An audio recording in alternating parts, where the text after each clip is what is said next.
म्हणजे वंचित बहुजन आघाडी ही आघाडीमध्ये आहे का, हा प्रश्न आपण कायम विचारत असता. आम्ही म्हणतो आहे. वंचित बहुजन आघाडी महाविकास आघाडीचा महत्त्वाचा घटक आहे.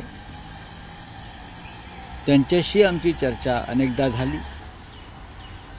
चर्चेला स्वतः बाळासाहेब आंबेडकर उपस्थित राहिले. चर्चा कालपर्यंत सुरू होती, आजही राहील. महाविकास आघाडीकडून सन्माननीय बाळासाहेब आंबेडकर यांना आम्ही 1-4 जागांचा प्रस्ताव दिलेला आहे. तो कायम आहे.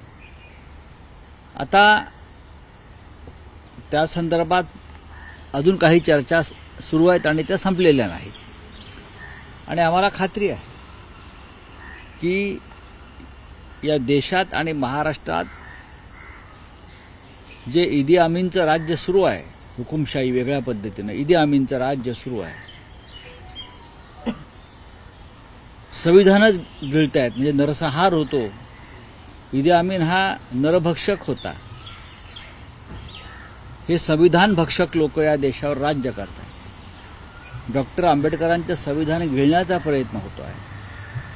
अशा वेळेला आम्ही तिन्ही प्रमुख पक्ष महाराष्ट्रातले आणि देशात इंडिया आघाडी त्यांच्याबरोबर संविधान रक्षणासाठी बाळासाहेब आंबेडकर आमच्या बरोबर ठामपणे उभे राहतील याची आम्हाला खात्री आहे.